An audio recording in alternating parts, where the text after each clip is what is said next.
Okay, so that is actually the final video I do for the flight simulator right now. I have this amazing VelocityOne Flight Stick, and I want to show you something. It's inverted, which means if I pull up, which you usually would do to pull the plane up, it actually goes down, and if I put it down, it actually goes up.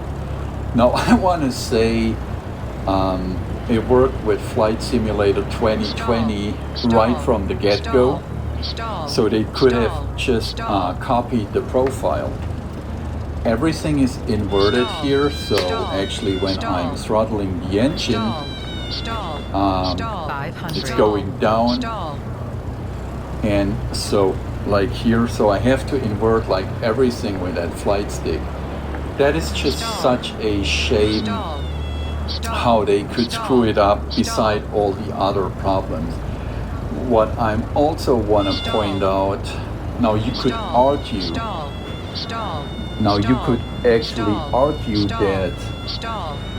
on a PC it's maybe to be expected because there are 100 different, maybe a million different combinations of motherboard and CPUs, processors, but how on earth could Microsoft screw it up? I play it on the Xbox, which is a Microsoft product. I play Flight Simulator 2024, which is a Microsoft product, so it's the same ecosystem like you could say like with Apple, right?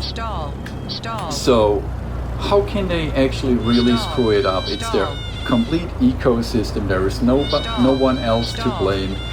I actually bought that flight stick in anticipation of the Flight Simulator 2024. It works fine with the 2020, but it's completely everything inverted with the Flight Simulator 2024. And as I said, they just could have copied the settings for that flight stick over to Flight Simulator 2024, and I've actually read that a lot of users actually have the same problem, not just with that flight stick, with a lot of other flight sticks as well.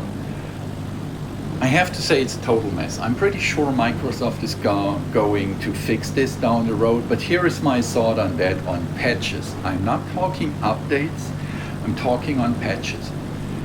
Let's say in a few days they release a patch, and often when companies, software companies release a patch, it actually reads like as if they are proud to announce, hey, we fixed the problem which we actually caused, but we are super proud, we fixed this and that. No, just think about it.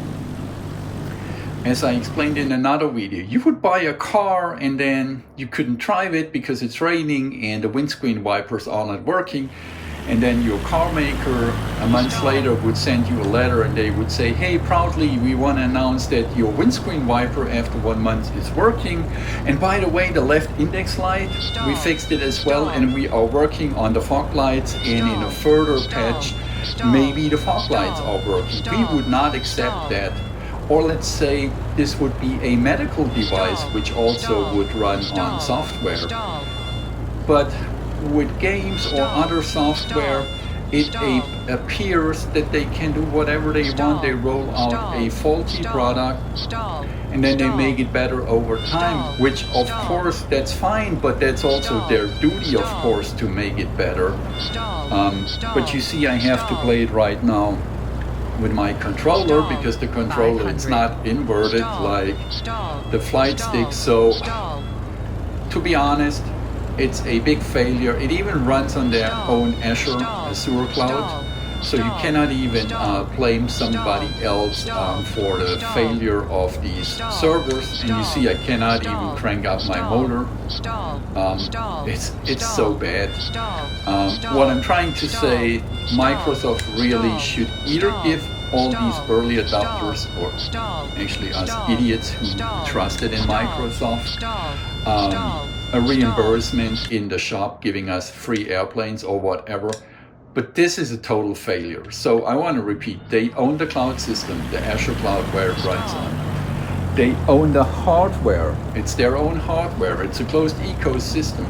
they developed the software and they screwed up so big time. So they cannot blame anyone else than themselves, and it's a shame Microsoft to roll out such a bad product. I really have to say that.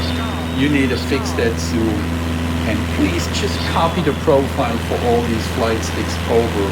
How can you make it so bad that it's actually inverted per default? I mean, come on.